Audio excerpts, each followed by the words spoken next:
All right, Shalom. Before we begin this lesson, we want to give all honor, praise, and glory unto Yahweh, Bahashem, Yahushai, Bahashem, Barakah, Kodash. We want to give a double honors to the elders and the apostles out there, chiefly of Great Millstone, where us three learnt this truth from. Okay? Shalom to you, brothers, for being a good watchman for the house of Israel and for the hopeful elect, men, women, and children that are listening and learning and diligently seeking to keep the ways of the Most High so that they can be protected in what's coming in this earth. Okay? Because we're entering into a time of great death. Okay? So shalom to you.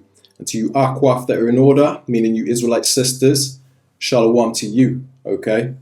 Much respect to you, you know, because our women are greatly defiled and destroyed in these end times, and we need our women in order. So you women that are following under the right teachers, the right prophets and teachers that the Most High set up in these end times, and being obedient, being to your husbands and being submissive, teaching your children the right way, you know, you're very valuable in this world. We need more women like that, okay? So shalom to you. We want to give you recognition. And to you Israelites that may look like these other nations, you know, because like we say time and time again, this ain't a black power movement. You don't have to be dark-skinned to be an Israelite, okay?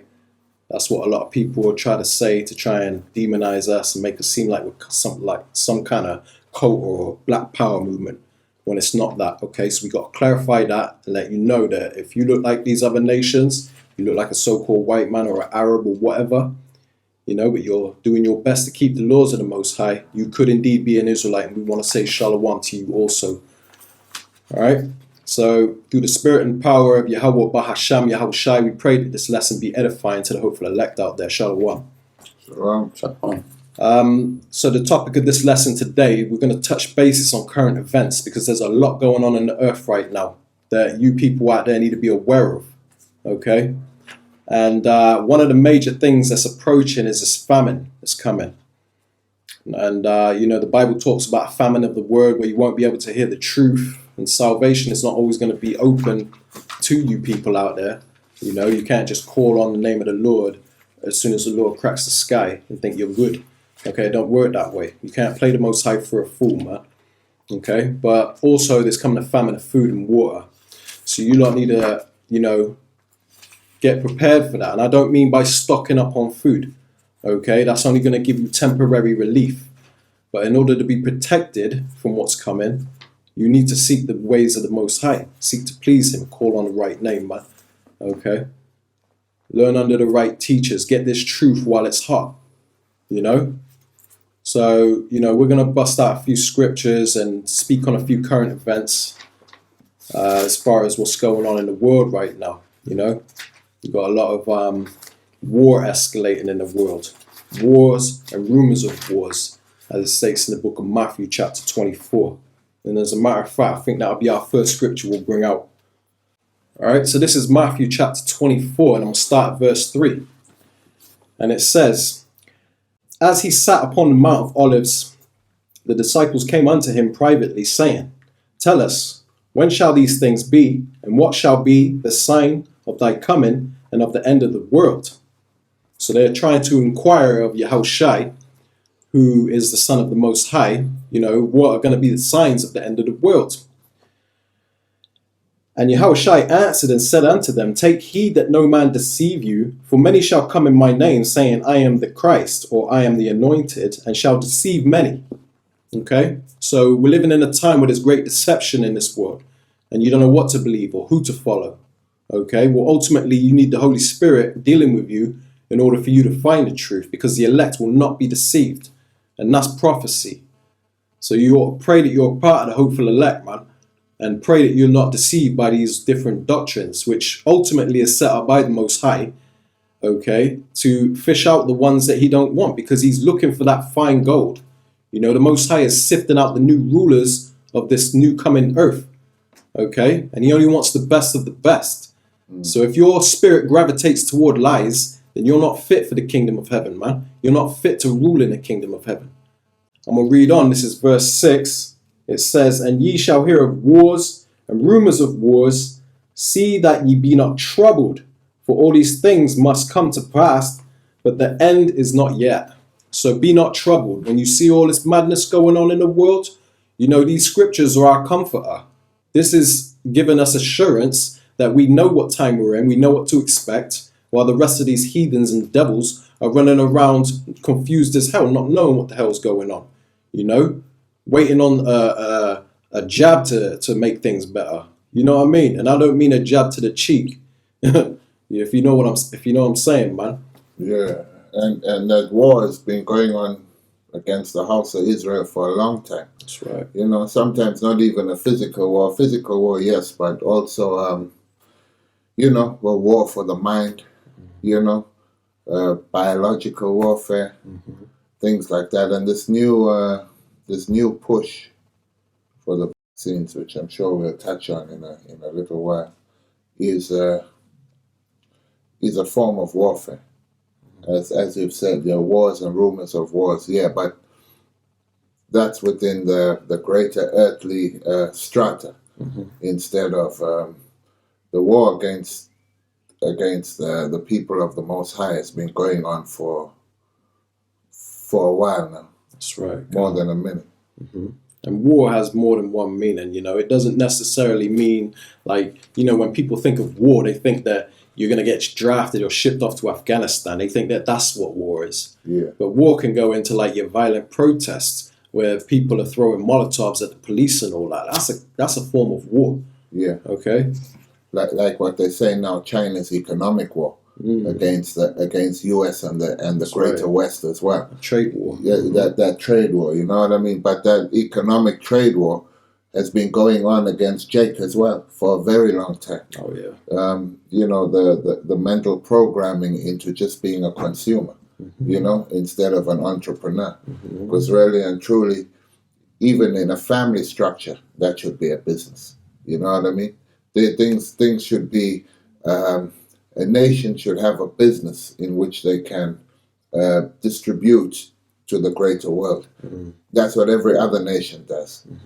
But that mental manipulation has programmed a serious war upon Jake, where their finances are not probably make up the bulk of what is spent in this world, especially in these Western countries, and it's not circulated back into the communities. So that's a form of war as well. That's right, man. There's many different meanings of the word war, Yeah. All right, so this is verse 7. This is Matthew 24:7. It says, "For nation shall rise against nation, and kingdom against kingdom." And that's what you see, going on in the world right now, especially amongst Israel and Palestine and Gaza and all that right now, man. All that conflict over there in what the world calls the Middle East, There's a whole bunch of, prophecies just through the roof right now. All this that the Bible said would happen in the end times that Yahushua is explaining, it's happening before your eyes right now. The time is ripe and ready for the Lord's return, man. So I'm going to read it again. This is Matthew 24:7. "For nation shall rise against nation, and kingdom against kingdom, and there shall be famines and pestilences." Famine is lack of food, pestilence is disease, and it says, "and earthquakes in diverse places." And if you check out the earthquake chart, you can see it's gone through the roof in these end times, man. In the past couple of years, earthquakes are happening daily all over the world.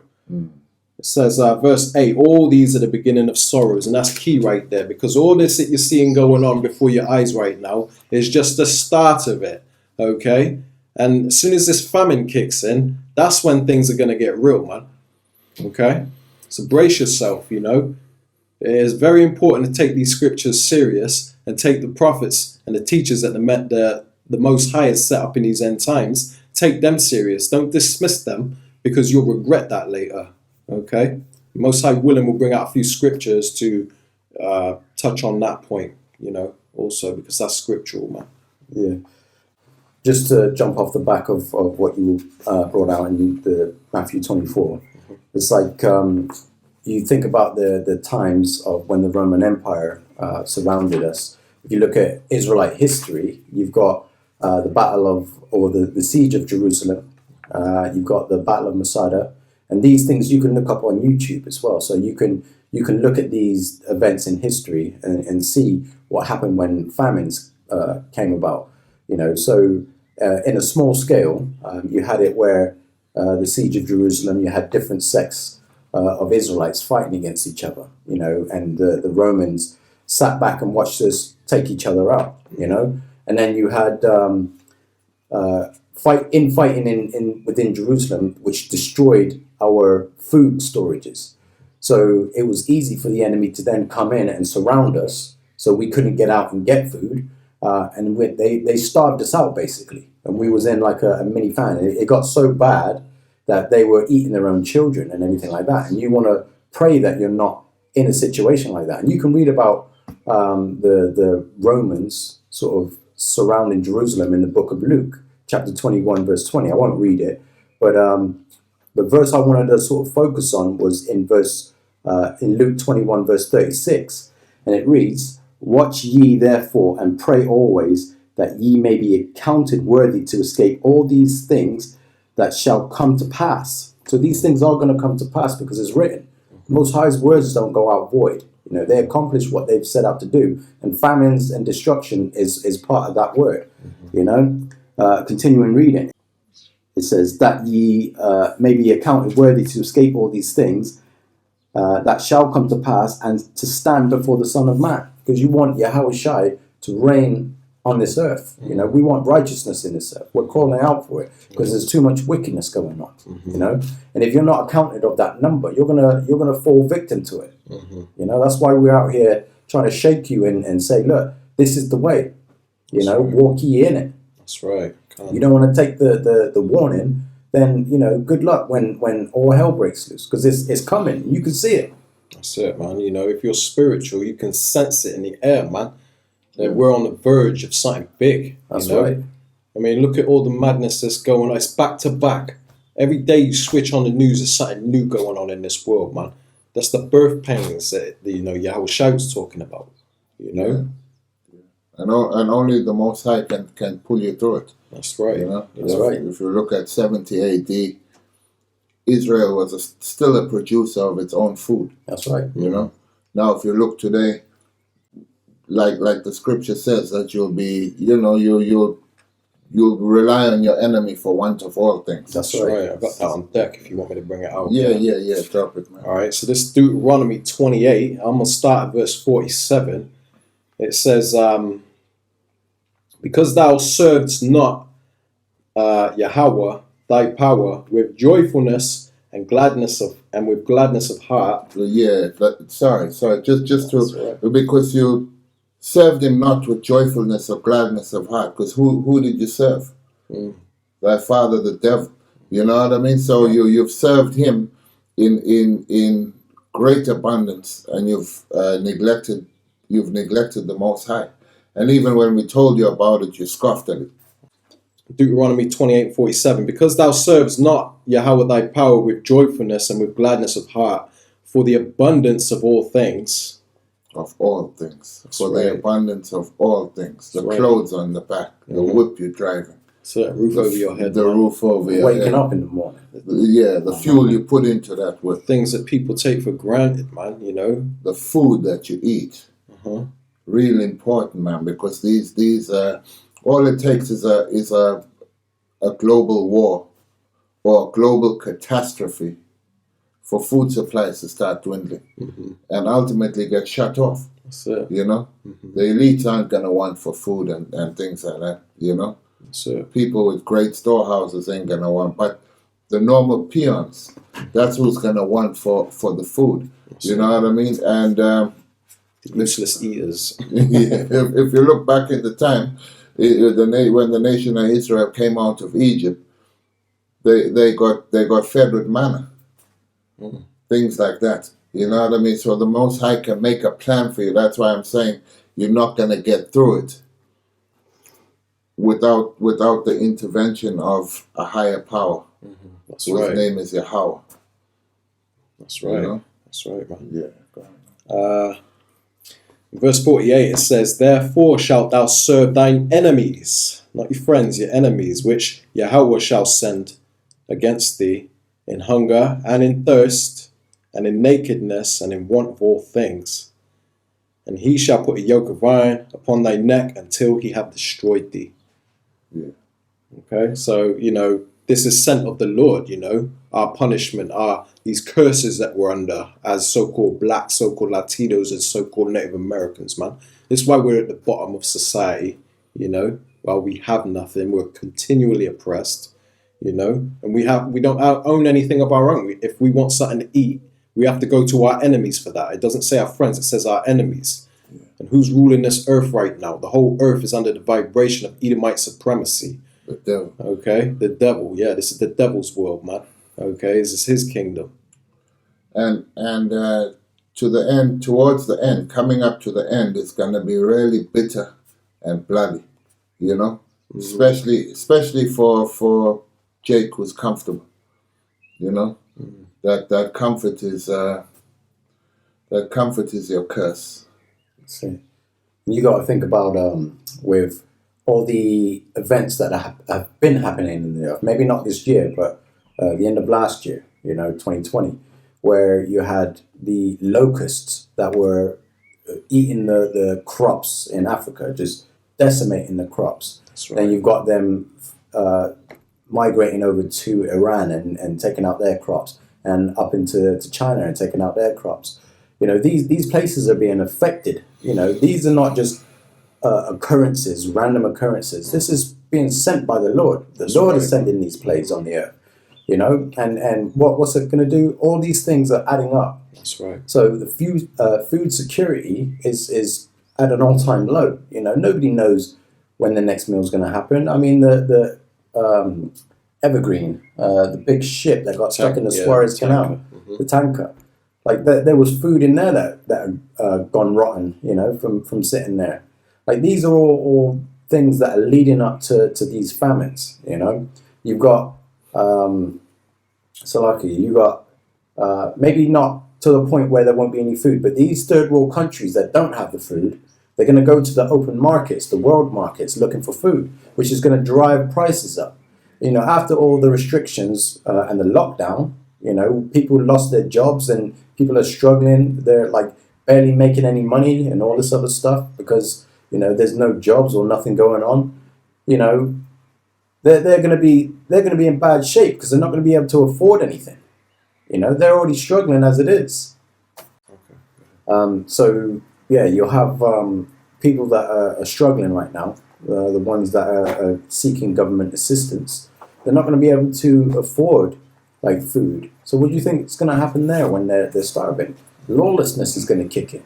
So, and people are going to be invading one another, as the scriptures say. There's a lot of scriptures that bounce off of that, that reflect that in the Apocrypha and the Book of Second Esdras. It speaks all about this coming famine and how it's going to affect the people of this world. The mindset of the people is about to change. You're going to have friends fighting like enemies and stuff like that, man. Most High Willing will bring out these scriptures in a few minutes, but the point is that you people out there that think you're so secure, your life is hanging on by a thread, and you don't even realize it. You lot are steady lollygagging and into folly, man. You're into entertainment and football, and you don't focus on things that actually matter. That's your problem, man. And you lot deserve everything that's coming your way, in all honesty, because you haven't hearkened unto the truth, which could save you. You've bought into the wiles of the devil. That's it. That's what you've done, heart and soul, into the wiles of the devil. That's it. I've got a quick precept here in the book of 2nd Esdras, chapter 9, and I'm going to start at verse 9. It says, "Then shall they be in pitiful case, which now have abused my ways, and they that have cast them away despitefully shall dwell in torment." There's more meat on that, but that's the point I want to get at. You people that cast his ways beside you despitefully, didn't want to listen, thought we were crazy, thought we were conspiracy theorists or whatever you want to say, think about us. you know, you're going to regret that. You know, you're going to dwell in torments. And part of the torment is watching your children starve to death, watching your neighbors eat their dog, you know, their pets and stuff. You know, all this is going to be a reality soon. It seems far-fetched now because you've never seen anything like that, but it's coming. And this is why we make these videos, to warn you, man, and let you know the severity of what you're dealing with. But what's that CDC? CDC, the disease control. I think they're doing drills on how to cope with zombie apocalypse. Things like that. Because apparently a lot of people that have basically gave consent unto these devils are gonna end up regretting it, and that something's gonna happen to these people. When is the world going to end? The world is going to end in 2021. The COVID-19 vaccine is going to take a dramatic turn, and the ones who took the vaccine will start a zombie apocalypse outbreak. Be prepared, get stocked early so you can survive. Alexa, will England survive the zombie apocalypse? No, actually the zombie virus, also known as ZRV16, is designed and released accidentally in London, England, making it the birthplace of the zombie apocalypse. You know, because no one knows the long-term effects of, you know, what's going on in the earth right now. I mean, let the supermarkets be closed. Let that happen, you know? That's already gonna put people in a frenzy. To sort of just bring out another event that happened recently, when you're looking at the gas line or the fuel in America, you know, everybody was just sort of doing what they wanted to do. You know, nobody's sort of considering that this is of the Most High, that He's visiting this place. That everybody's just doubling up on their wickedness. Now the lockdown restrictions have been loosened and people can go out again. They're just out there doing wickedness, and they're, you know, taking, you know, the prick and just continuing to you know, do their wickedness as they normally did, if not double what they normally did, you know. And then look how the Lord works, you know. You know, one day you're getting fuel, the next day there's none left, you know. And there's a scripture, just like my brother said, in the book of 2nd Ezra, in the Apocrypha, chapter 6, verse 22. It says, "And suddenly shall the sown places appear unsown, and the full storehouses shall suddenly be found empty." And that's a perfect example of a scripture that says, like, these things are coming. Yeah. And if you're not sitting there paying attention and listening to what the men of the Lord are saying, then, you know, you're going to be taken by it as a thief in the night. So you ain't going to know it's coming. The famines are increasing in the world as we speak, so those sown places are becoming unsown. That's it. So me and my coworker got talking today, and something came up that I didn't really think about when my dad mentioned it to me. He's worked in the agriculture industry for over 40 years. This year, farmers are being offered 1.5 times the value of their crops to destroy them. They're also being told by the federal government they will not receive subsidies for farming if they refuse to destroy their crops. What does that mean? That means that the farmer cannot afford to provide you with food based upon the taxes the government is levying on him if the government doesn't in turn give him back his tax money to provide you with food. Kind of a fucked up system, but that's how it works. And, well, they're not going to subsidize them if they don't destroy the crops. They'll pay them more than what it's worth, and they want them to destroy it, and they'll still get their subsidies. They're trying to create a food shortage. We've got 8 months to get our own food supply, or we're probably going to be facing mass starvation. Good luck.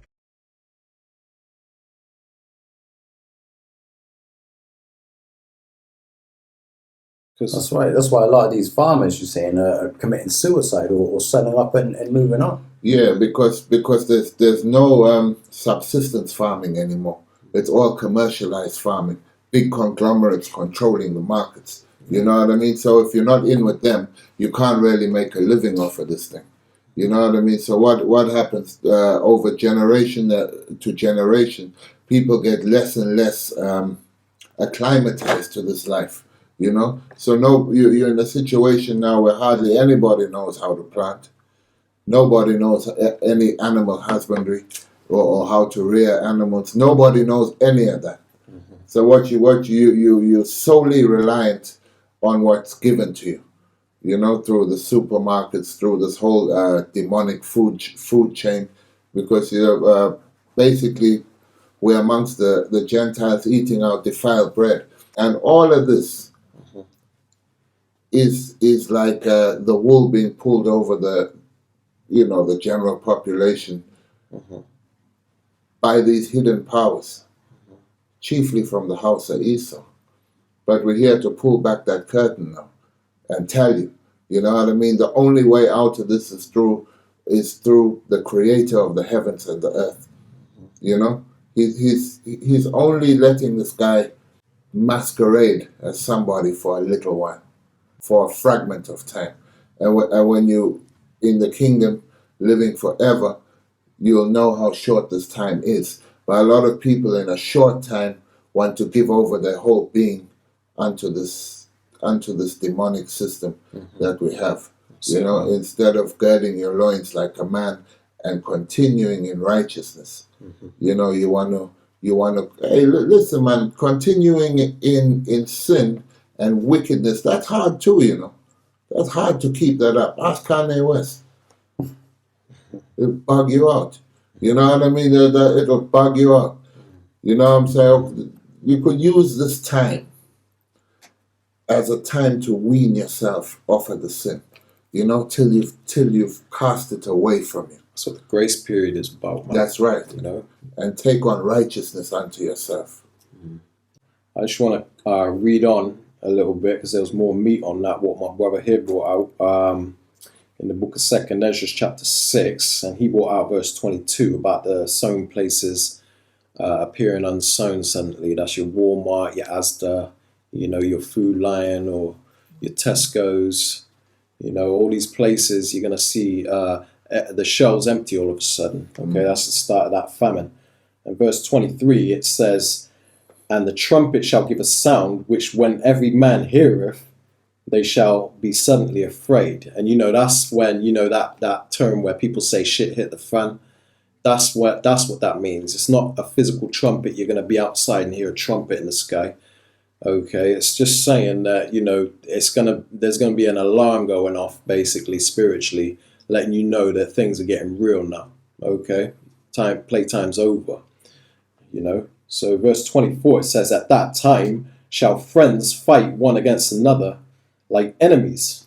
So people you thought were your friends, and they know you got a little bit of food stored up. You think they're still gonna be your friend? Okay, they're gonna be in survival mode. I'm going to finish off reading verse 24, and then I've got a quick precept. So this is 2nd Ezra 6 and 24. At that time shall friends fight one against another like enemies, and the earth shall stand in fear with those that dwell therein. The springs of the fountains shall stand still, and in 3 hours they shall not run. And that doesn't mean 3 actual hours, okay? It means for a certain period of time, you're going to have a lack of water also, okay? Ain't just going to be a lack of food, man. All right? It says, whoever remaineth from all these that I have told thee shall escape and see my salvation and the end of your world, you know? And 2nd Ezra 6 and 9 explains how, you know, Esau is the end of the world. He's the one ruling at the end. And Jacob, meaning you Israelites, you're the beginning that followeth. You're the ones that are going to rule the next world, okay? So the end of this world is at hand.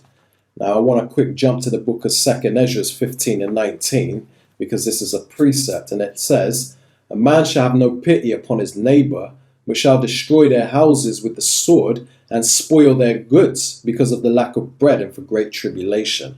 And that's when your friends are going to turn on you. And it says friends are going to fight like enemies. You know, so this is a precept letting you know that it's backing it up and saying pretty much the same thing.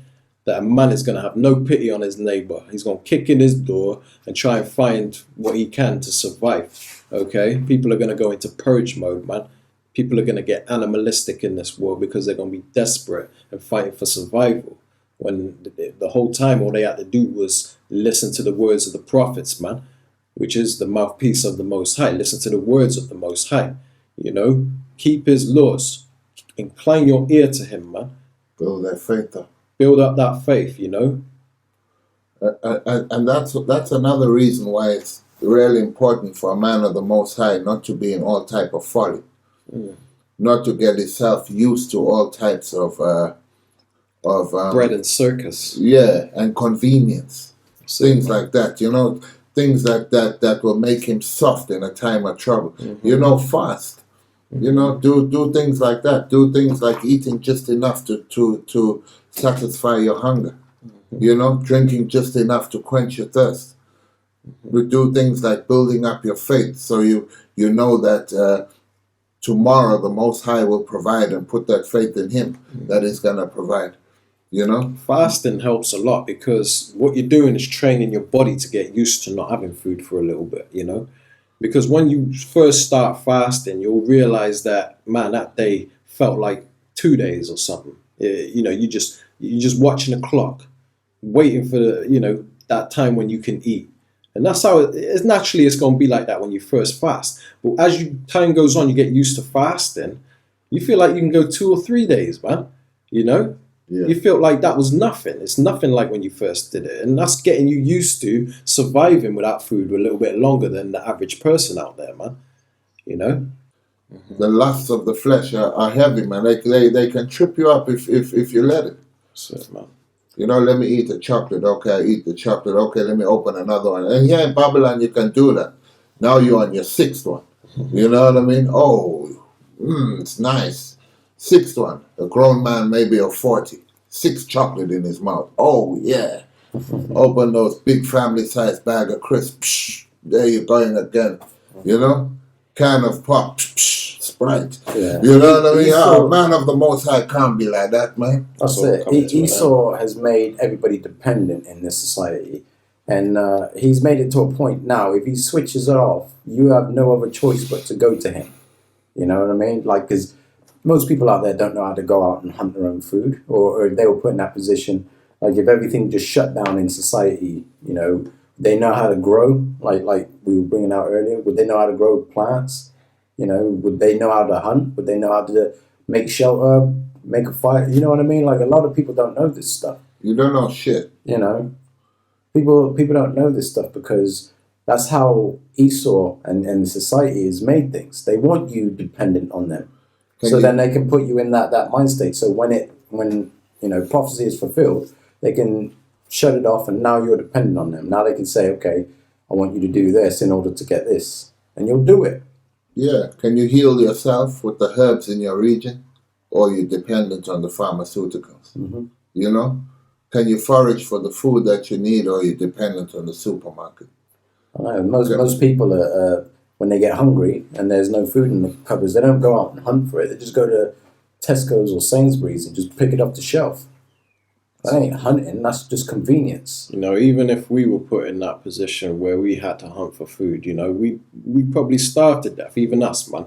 Even though we're wise enough to know that, hey, it'd be wise to have that skill, you can't rely totally upon, your own skills as far as eating and surviving, man. Like I said earlier, people stocking up on food and that's only going to give you temporary relief. What you need ultimately is the protection of the Most High. I got a quick precept here. Okay. This is Jeremiah chapter 17, verse 5. It says, "Thus saith the Lord Yahweh, Bahasham Yahweh Shai, cursed be the man that trusteth in man, and maketh flesh his arm, and whose heart departeth from Yahweh." Okay, so when you trust in man, you trust in yourself, trust in your skills, and you make flesh your right arm. Make flesh you're leaning upon carnality, then hey, you're setting yourself up for failure, because then all you got is yourself to depend on. But we depend on a higher power, man. Us that are the wise of our people. We trust in the Lord because we know that's ultimately what's going to save us from what's coming. And I got one more precept quick.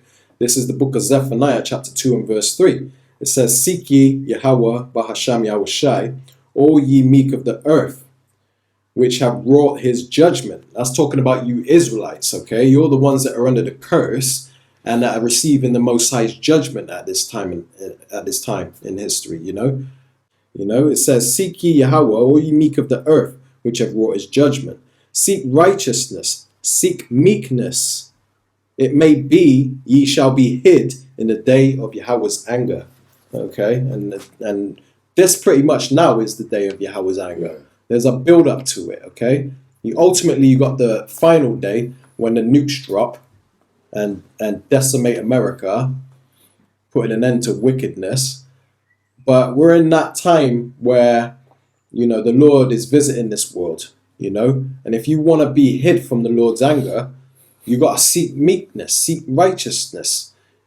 Don't seek to fill up your cupboards with food, stocking up. I was going to say that's that purpose spirit. You know? That's that prepping spirit. I'm saying there's nothing wrong with getting a little bit extra than you would normally get, you know, as a worst case scenario, just to hold you off a little bit.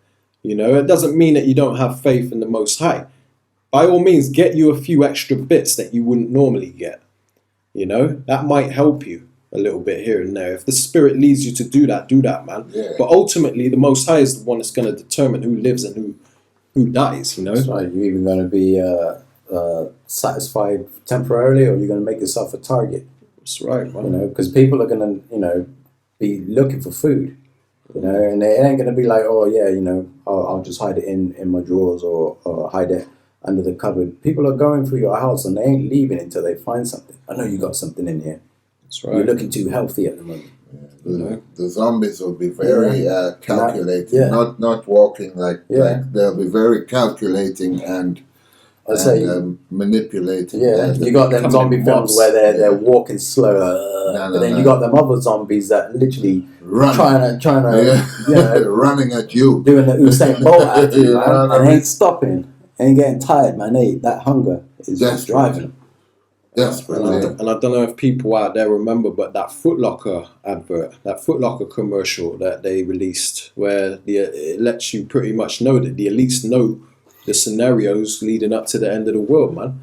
They had the chariots in the sky, they had the missiles, the nukes coming down, they had the Leviathan, and they had the zombies, man, the zombie apocalypse. That was all in there, man. Yeah. They had the elect getting beamed up in the chariot. That's right. You know, they had total chaos going on, man. And they don't release these movies and commercials just like that. They know what they're doing. They cleverly think these things out, you know. Yeah, because they're tricky. That's it. Very deceptive. Tricky, yeah. Deceptive. And they know that the elites are going to know. So they do that to entertain the elites, because the fact that the general public has no idea what it means. It's like the Super Bowl halftime shows and things like that, you know, or the Olympic ceremonies and stuff, you know. You had the 2012 Olympic ceremony. Yeah. You could find that video on BitChute, but it was a whole C-19 ritual, man. Okay, and that video is banned heavily. You know, you won't find it on YouTube anymore. You know, and if you do, it's not going to show any detail. You know, I used to try and upload that. I had a lot of trouble trying to upload that video because it's very informational. It lets you know that this whole thing going on in this world right now was planned a long time ago. From the fact that you had an inflatable Boris Johnson in a hospital bed years before he actually was in hospital, you know, suffering with his sickness, apparently, you know. It was all planned. You know, you have a bunch of NHS nurses dancing around like robots and stuff. And then you have this big Grim Reaper with a jab in his hand, you know, chasing children and stuff, man. Okay? Come on, man. They don't make these things for no reason. They cleverly plan this out.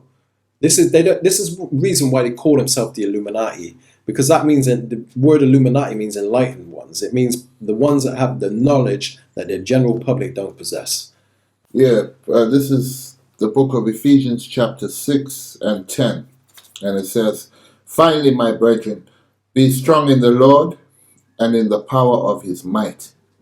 Put on the whole armor of Yahweh, that ye may be able to stand against the wiles of the devil." You know? That's right. And you know what's wiles? Devious or cunning stratagems employed in manipulating or persuading someone to do what one wants. So what's a cleverly employed stratagem? Stratagem synonymous with strategies. what's cleverly the marketing campaign, you know, behind this jab. You know what I mean? Sure, man. Yeah. That's a cleverly a cleverly devised stratagem. And then further into it, the marketing campaign towards Jake. Yeah. Heavily pushed toward Jake, man. You've got these adverts in America where you got people telling you to take the jab. You've got these adverts now in the UK where people like who's this dude? Lenny Henry, Tandy Newton, Baroness, whoever, you know, the friggin' other actors and so-called people with a platform. You know what I mean?